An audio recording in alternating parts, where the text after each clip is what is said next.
Aries, tignan natin kung ano yung mensahe para sa'yo. Keep in mind na ito ay general reading lamang kaya hindi po lahat makaka-resonate kaya pakilawakan ng isipan. At kung hindi pa kayo nakasubscribe dito sa ating channel, please subscribe and hit the bell button para lagi kang updated every time na meron tayong uploads. Kung nais mo namang mag-avail ng ating private readings, ng ating rituals, ng ating Tiars EA necklace at ng ating Tiars bracelet, mag-direct mensahe ka lang sa ating Facebook page. Click mo lang po yung link na nandyan sa description box para ma-direct ka doon. Tapos, sabihin mo na rin kapag mag-inquire ka para saan ba yung ini-inquire mo. Ritual ba? Private readings? Or yung ating Tiars products? Para yun na directly yung ibibigay ko sa'yo. Di ka na mahirapang masyadong magbasa ng super duper haba. Tignan natin. We have financial health. Nararamdaman nyo na ba to? Aries, we have love. And we have family. Yan. Nakakaramdam na ba kayo ng financial recovery, financial, magandang financial no, sa life ninyo? Tignan natin kung saan-saan yung aspect ng life mo. Anong sitwasyon ba yan? I'm open to receive any messages, please, Spirit Guide. For Aries, Sun, Moon, Rising, and Venus. Din pa pala, huwag kayong magpo-focus lang sa ano nyo, sa sun sign ninyo, ha? Lalo na kung hindi kayo nakaka-resonate. Kahit madami na kayong pinauunooran na mga tarot readers. Baka po kasi mas nakaka-resonate kayo sa inyong other signs, Moon, Rising, and Venus. Financial health na ito, saan tong aspect ng life mo? We have Knight of Wands. We have the Hierophant. So, merong pinapakita rito. For some of you, ito yung mga bagay na, sabihin natin, bagong pagkakakitaan. Mga ganyan po. Other or new source of income. So, dyan yung mararamdaman yung financial. Alam mo yung parang busog na busog yung bulsa ninyo. Yan po. Meron naman pinapakita rito is about pamana, inheritance. So, pwedeng yan po ay pag-uusapan na.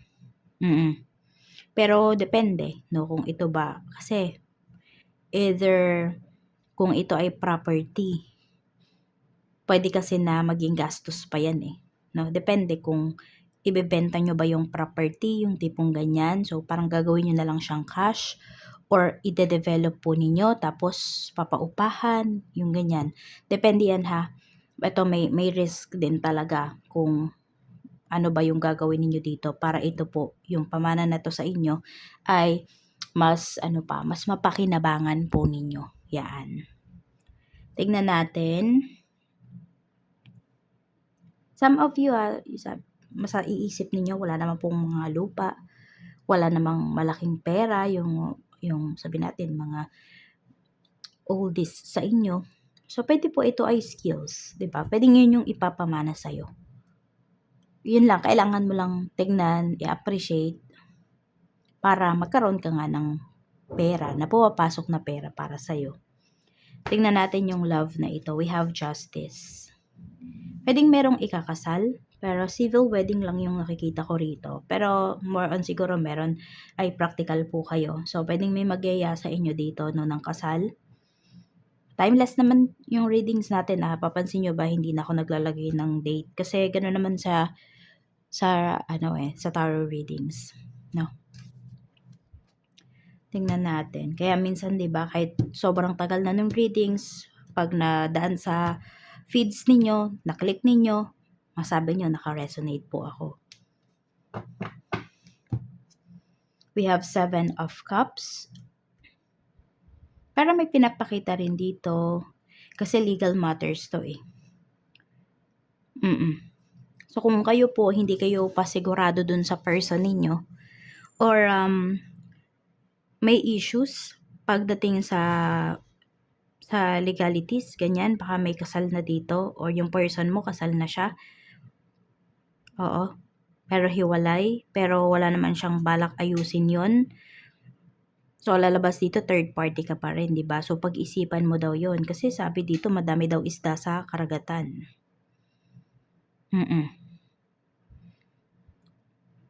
Tingnan mo din yung love no, na ay yung relationship na hindi lang love yung ibibigay sa'yo, nandun din yung respect and also peace of mind. Kaya kung nagdadalawang isip kayo rito, ayun, pag-isipan nyo muna nga talagang mabuti yan. Tignan mo yung mga risk factors, yung pros and cons ng papasukin mo na relationship na ito. Lalo na kung ito ay mas papalalimin nyo pa po. More on romantic relationship talaga to. So, tingnan natin sa family, we have the Hermit.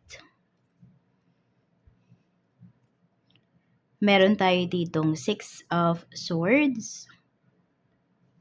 Meron ba kayong I don't know, parents ninyo nasa malayo, yan, or asawa? Pwede rin dito may magma-migrate. Paglayo kasi yung pinapakita dito paghahanap ng peace. So, pwedeng mahanap nyo talaga sa ibang lugar, sa ibang bansa. Kasama yung family mo, yung mas magandang buhay, mas tahimik na buhay, kung yun po yung hinahanap nyo. Kailangan nyo lang dito magkasundo.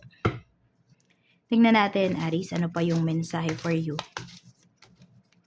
Meron kasing pag-alis pwedeng maiiwan kayo rito. So, meron ba dito nakapisan pa rin kayo sa parents nyo, sa parents ninyo? So, ayun, pwedeng maiisipan nyo talaga na bumukod na.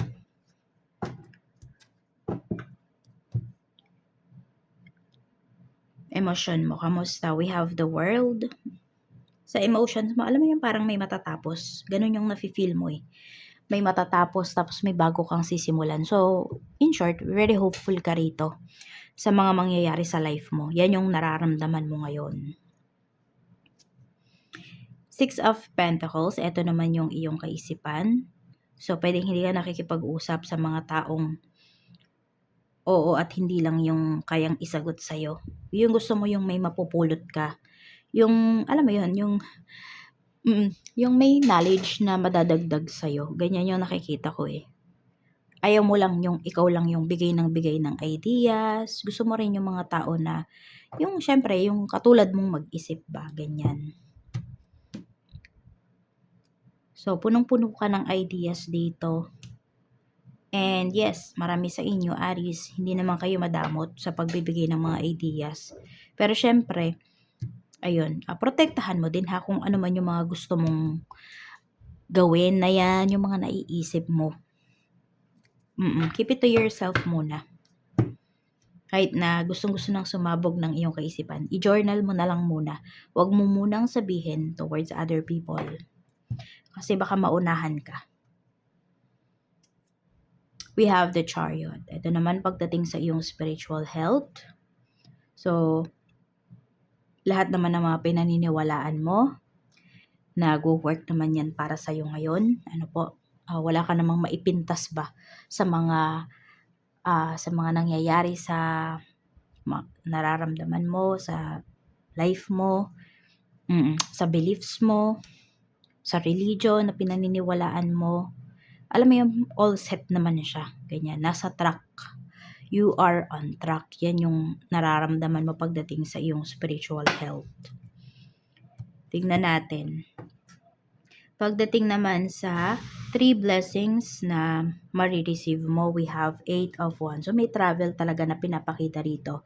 And Aries, yung travel na to is pang malayuan talaga siya. Ayan. Tapos, kung meron ka din kakausapin dito, I don't know kung ano yung pag-uusapan nyo, pero mabilis yung magiging pace ng usapan and papabor naman po ito sa'yo. May good news din na paparating sa'yo dito. Pwedeng ito ay about sa work, pero alam mo, pinapakita talaga dito is movement. Pag-alis talaga siya. Page of Wands. Okay, so focus mo na lang daw muna yung energy mo sa kung saan mo talaga gustong magkaroon ng progress. Oo. Ayun, doon ka mag-focus kasi napakabilis ng energy mo, napakabilis mong mag-manifest.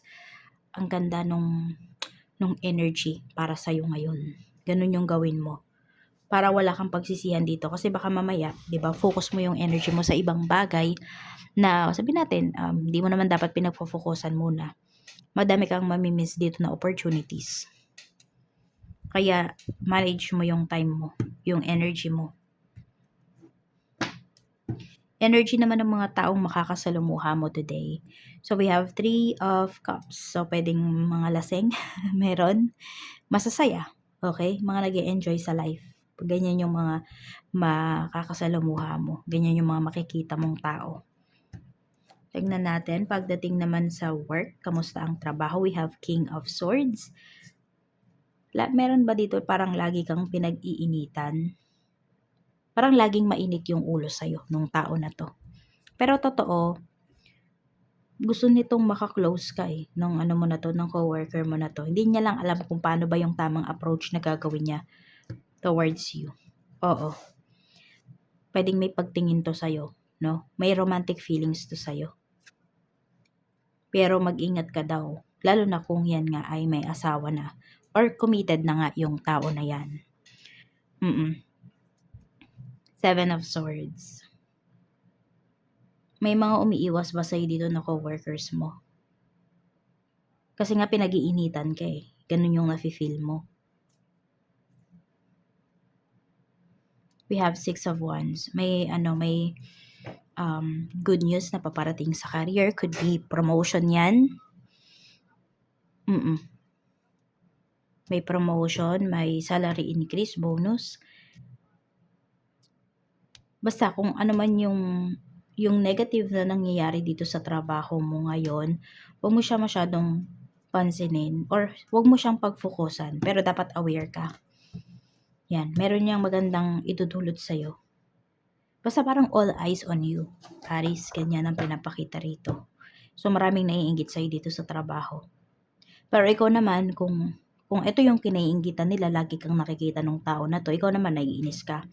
Diba? Kasi you're doing your job naman, pero pinag-iinitan ka. Pero kasi pwedeng hindi ganun nakikita ng mga katrabaho mo yung nararamdaman mo towards dun sa tao na yon. Meron nga dito pwedeng iniisip nila na may connection, ay may namamagitan sa inyo ng tao na yon. Kaya ingat-ingat ka ha. Baka may gumawa ng issues dyan about sa'yo. Sa negosyo naman, we have the Star. So, ayan na, may financial recovery na pinapakita rito pagdating sa negosyo. So, kung nafe-feel mo na itong nakaraan, napakahina ng benta, or gusto mo nang magsara, ganyan, makakabawi ka dito. Yung lahat ng struggles mo nitong mga nakakaraang araw, buwan, masasabi mo na worth it kasi hindi ka huminto. We have the Hanged One. Tapos, marami ding magsisibalikan ng mga kliyente mo rito, mga suki mo. We have the Tower. Ito naman yung sa staff mo. Kung meron kang tauhan, or kung sino man yung tumatao dyan sa business mo, dapat mo nang tanggalin yan. Pero ang hirap no, kasi bare months ngayon. Tapos, pero kung kailan mo man ito mapanood, no? Pero ngayon kasi, ayan, kung on time mo to napanood, bare months ngayon, mahirap magtanggal. Parang nakakaawa naman, di ba? Pero kailangan mo maging strict pagdating sa pagkuha ng mga tauhan. Pwedeng may nanluloko kasi sa'yo dito. Ito yung nagpapabagsak ng sales mo. We have Queen of Cups. Meron dito parang sobrang bait kapag meron dyan kulang, ganyan, okay lang sa kanya. Lalo na kung, alam mo yon, hindi naman computerize yung inyong yung mga bayaran, yung sa cashier, ganyan. Basta parang nagagawa niya ng paraan. Oo. Maaawain. Masyadong maaawain tong tauhan mo na basta negative yung binibigay nun sa negosyo mo. Kaya kailangan maging strict ka dito. Follow mo talaga that may policy ka. Follow mo yung rules mo na yun. Sa kaperahan, we have 5 of Cups. Knight of Cups. King of Cups. So, may paparating na help dito. Ito meron tayo kasing pagsisisi na pinapakita rito or panghihinayang. Kung hindi ka naman conforme sa kung ano man yung pagkakagastusan mo ngayon, huwag ka munang gumastos. Pwede nga may manlibre sa'yo dito ngayon So, pwedeng maka-free ka sa gastos. Oo. Sa ibang aspect yan ng life mo. Pwedeng basta may libre dito. Ito, may pagsisisi kasi. So, huwag ka masyadong magpadala sa iyong emosyon. Puro emotions pala 'to ngayon. Hindi porket masaya ka, bibili ka ng ganito. Hindi porket malungkot ka, bibili ka ng ganyan para mapasaya mo yung sarili mo. Okay, huwag kang magpapadala sa emosyon mo. Kasi medyo matagal-tagal yung magiging effect effect niyan, negative effect niyan sa kaperahan mo. Lalo na yung iba sa inyo kung ngayon pa lang po kayo nakakabawi. Sa love life, kamusta yung energy? We have Ace of Cups. So, very loving yung energy dito. Pwedeng new relationship din ito. Tignan natin. Unresolved issues. We have the Emperor. We have Seven of Pentacles. Meron dito, pinatawad nyo na naman yung person nyo. Pero unti-unti namang nagbabago. Kaya lang, hindi pa talaga totally. Tignan pa natin. Okay, hindi pa rin kayo, alam mo yun, wala pa rin kayo masyadong tiwala sa kanya, ganyan. Or hindi pa rin kayo masyadong convinced doon sa mga pinapakita niya. Pero kasi may pagbabago naman, mabagal nga lang. Ayan, so wag pa rin daw kayong magpakasiguro, okay? What I mean is, hindi yung, huwag nyo masyadong paniwalaan yung pinapakita, yung sinasabi ng person mo. Not yet, okay? Kasi pwede pang lumiko eh. Ayan, nagdadalawang isip pa kasi siya. Even ikaw, nagdadalawang isip ka pa rito. Ayan, yun lang ang hirap kasi pinagbigyan nyo ulit eh. Merong nagbigay ng chance ulit dito. Yun yung mahirap, tapos ganyan yung nafe-feel nyo. Isipin mo, dapat move forward ka na. Pero ito ka na naman, bumalik ka na naman. Kaya kung meron man dito na gustong bumalik sa life niyo, patunayan muna ng tao na yon, no, na nagbago na talaga siya bago nyo pabalikin sa life po ninyo. Pahirapan mo muna. Kasi meron din dito nagpapaisi-isi na. Kasi pinapasok mo na ulit sa life mo. Pinabalik mo na, ganyan. So, hindi niya na na-appreciate. Eight of Cups. Pero totoo naman, may umiiwas talaga rito. Kasi gusto niya na maayos kayo. We have the Magician. Mukhang meron lang kulam yung person mo. Ayan o. Kaya nahihirapan din siya. Oo. Yan yung pinapakita rito. May pumipigil pa.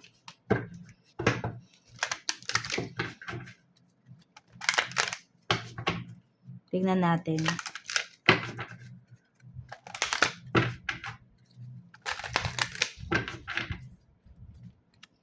Healthy lifestyle. Sabi dito ni Archangel Raphael, eat a healthful diet, get adequate sleep, and exercise regularly for optimal health. So, ito ba ay ginagawa ninyo na? Yan. So, gawin nyo na po ito. Mag-exercise kayo, matulog kayo, kumain kayo ng, yung diet ninyo, mas healthyhan pa ninyo. Gaganda rin po yung inyong financial, yung inyong love life, at yung family relationship po ninyo. Yes, magiging align po yan sa inyo. Kaya gawin nyo to. Yan, wag nyong kakalimutan. Okay? Alagaan yung inyong health. Yung inyong physical health. Some of you po, no? Kaya umpisahan nyo na. Umpisahan nyo na magpapawis. Para mas gumanda pa yung flow ng inyong kaswertehan, ng inyong magandang energy. Okay? Marami dito ang ma-achieve ninyo na aura bago matapos ang taon, up to, or some of you more on next year yan, rainbow aura. Hindi lahat sa inyo ha. Meron dyan, pili lang talaga, yun yung ma-achieve po ninyo. So, ayan lang. Maraming salamat. Ingat po kayo always. More blessings to come. And see you again on my next video.